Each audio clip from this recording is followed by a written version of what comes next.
आज से 800 साल पहले वस्ती एशिया के संगलाख मैदानों में एक ऐसी आवाज गूंजी जिसने पूरी दुनिया का नक्शा बदल कर रख दिया। ये आवाज किसी बादल की गरज नहीं थी, बल्कि एक नन्हे बच्चे की पहली चीख थी, जिसकी मुट्ठी में कुदरत ने मौत का पैगाम लिखकर भेजा था। सन 1162 मंगोलिया के बर्फीले और बेरहम मैदान, जहां सर्दी हड्डियों को चीर देती है और भूख इंसान को दरिंदा बना देती है, वहां दरियाए उनून के किनारे एक खैमे में एक बच्चा पैदा हुआ। उसका नाम रखा गया तेमुजिन। लेकिन उसकी पैदाइश कोई आम वाकया नहीं थी।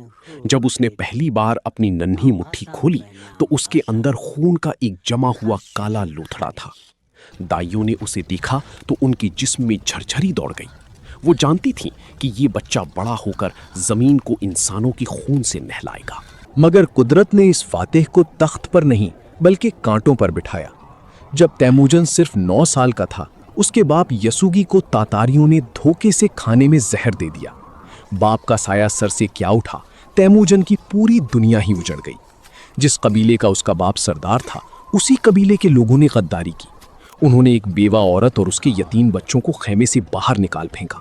उनका ख्याल था कि ये बच्चे भूख और सर्दी से मर जाएंगे, मगर उन्हें नहीं मालूम था कि वो एक भेड़िए को पाल रहे हैं। तेमुजन और उसके भाइयों ने वो दिन देखे जो आज हम सोच भी नहीं सकते।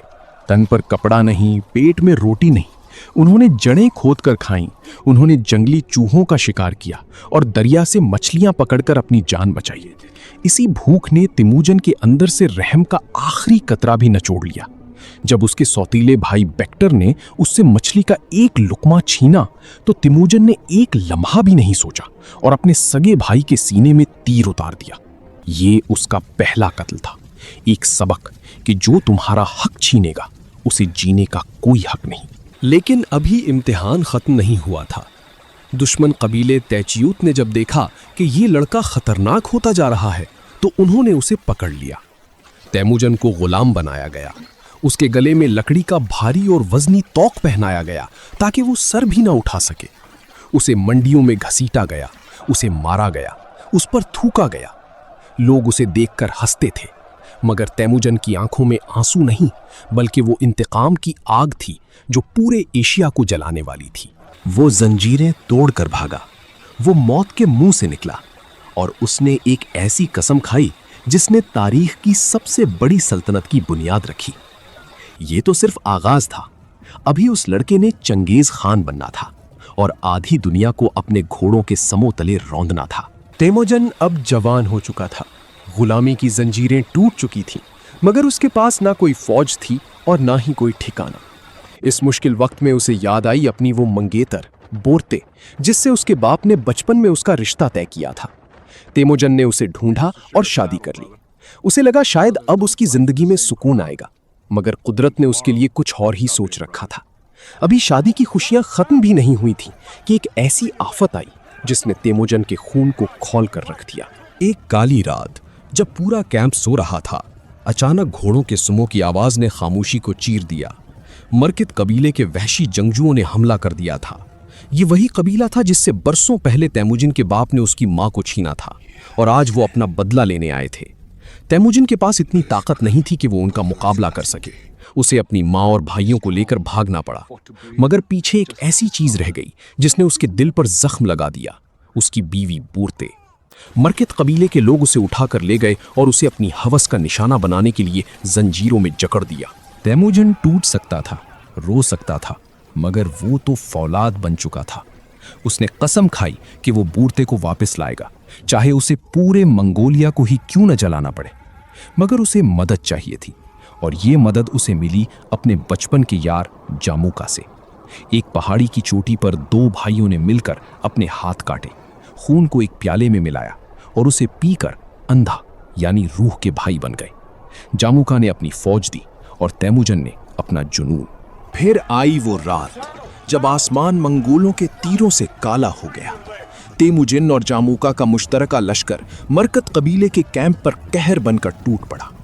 तलवारों की काट और खेमों से उठती आग ने रात को दिन में बदल दिया।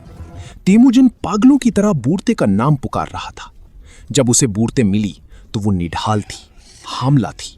और उसकी आंखों में वो दहशत थी जो कभी खत्म नहीं हो सकती थी। तेमुजिन ने उसे सीने से लगाया और एक अजीम लीडर की तरह उस बच्चे को भी अपना नाम दिया जो जल्द पैदा होने वाला था।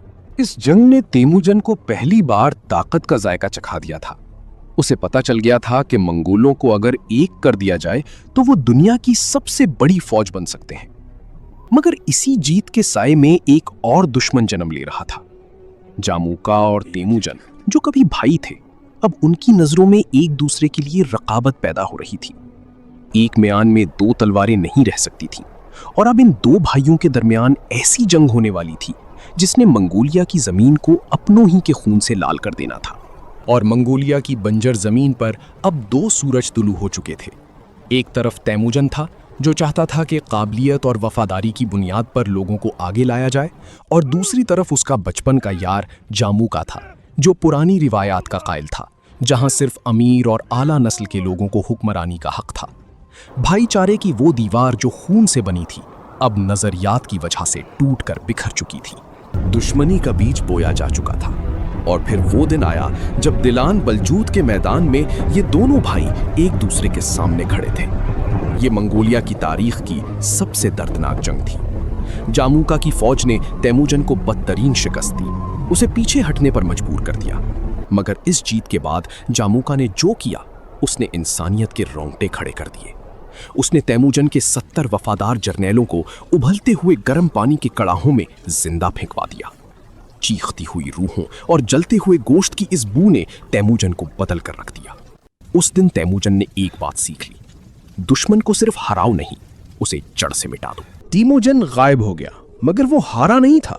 वो 10 साल तक खामोशी से अपनी ताकत बढ़ाता रहा, अपनी फौज को लोहे के नज़्मो ज़ब्त में ढालता रहा। और फिर 1204 में वो आखिरी बार जामूका के सामने आया।